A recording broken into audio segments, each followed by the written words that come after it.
Los Balcanes vuelven a ser un problema, vuelven a ser un polvorín. Uno analiza la historia de Europa y realmente pues los Balcanes siempre han estado en ese tira y afloja, en esa pelea, ¿verdad?, entre las grandes potencias europeas, en ese acercamiento o alejamiento de Rusia, en ese acercamiento o alejamiento de Alemania, antes de la Primera Guerra Mundial, con Reino Unido, posteriormente con Estados Unidos como potencia hegemónica.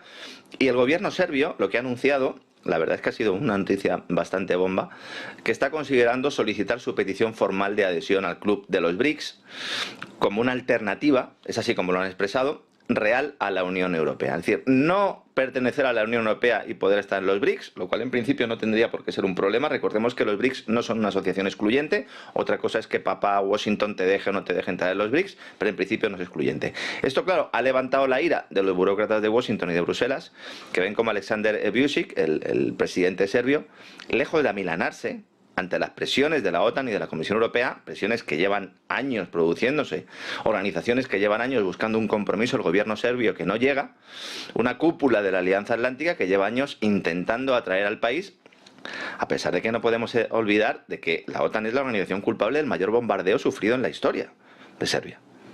Entonces, plantear que Serbia tiene que ser una especie de nueva Alemania, que se ponga de rodillas, que sea una especie de protectorado del ámbito anglo o de la angloesfera, si quieres denominarlo así, bueno, pues es complicado, sobre todo teniendo a Vučić como presidente.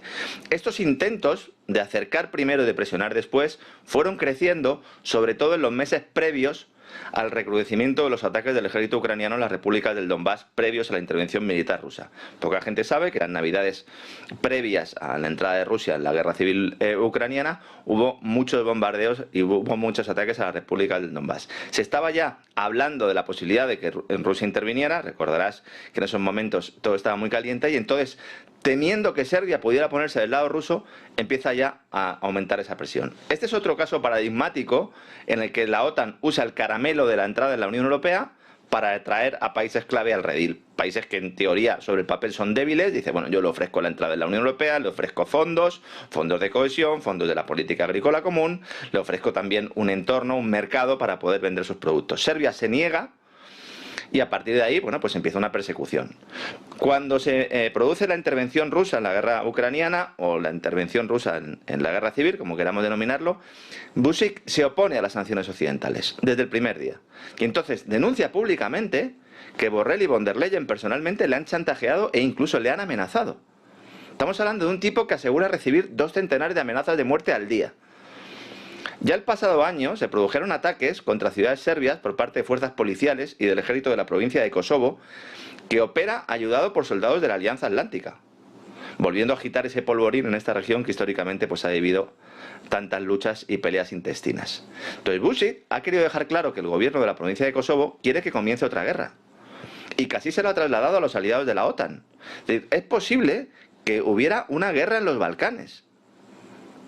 Y para evitar esto, está diciendo Vučić, o yo me busco un padrino, o al final me dan un golpe de estado, en el mejor de los casos, o en el peor de los casos, me quitan de en medio. ¿No? Me pegan un tiro en la calle como a Fico, me ponen un coche bomba, como le ha pasado al director de la central nuclear de Zaporilla. Porque es que las fuerzas de la OTAN tienen carta blanca para realizar operaciones sobre el terreno. Ese punto caliente, ¿no? Un punto caliente que Occidente quiere evitar que caiga en manos de los BRICS, incluso ya desde antes de que entrara Rusia, como digo, en la guerra de Ucrania. Un Borrell que ahora se marcha y que quiere dejar esto más o menos solventado, ¿no? Borrell, en 2019, cuando fue nombrado alto representante de la Unión para Asuntos Exteriores y Política de Seguridad, ese cargo que ahora deja, él dijo, ese discurso es muy importante recurrir a él, porque era antes de que se montara todo el follón, incluso antes de la pandemia. Él dijo que tenía 2 prioridades como representante de política exterior europea: Rusia y los Balcanes. En una intervención en la que apuntó también a la necesidad de reiniciar, fue la palabra que él utilizó, ya sabes cómo le gusta a estos ingenieros sociales lo de reiniciar la relación con Estados Unidos. Es decir, él ya avisó de lo que venía. Reiniciar la relación lo que significa es plegarse a los intereses del Pentágono y de la Casa Blanca cuando se produjera el cambio de gobierno, cuando saliera Trump y entrara Biden. Un Biden que, por cierto, pues sabe bien lo que es esa región, porque es que él tuvo un papel protagonista en ese bombardeo sangriento de Belgrado, porque él fue quien solicitó, junto al senador McCain entonces, esa acción militar cuando el secretario general de la OTAN era un español, Javier Solana, y se pidió que se bombardeara la ciudad y se destruyeran infraestructuras civiles. Una ocupación también solicitó Biden. Hay que ir a la hemeroteca para ver las cosas. Biden quería que en Yugoslavia se hiciera una ocupación al estilo de las realizadas en Japón o Alemania en la Segunda Guerra Mundial. Por eso estoy diciendo que al final el objetivo es convertir a Serbia en otro protectorado. Y Serbia es un verso suelto. Y Vučić es un verso suelto. Y por lo tanto no va a querer pasar por ese aro. Por lo tanto, aquí tenemos otro flanco de la guerra entre Rusia y la OTAN, porque Serbia es el único país de los Balcanes occidentales que no se ha plegado a esa política antirrusia. Es el único que reconoce a Crimea como territorio ruso, y Moscú a su vez pues insiste en denunciar a Occidente por instigar el conflicto en los Balcanes y sobre todo vulnerar una resolución de la ONU, la 1244, que planteaba pues tener en cuenta plenamente los principios de soberanía e integridad territorial de Serbia.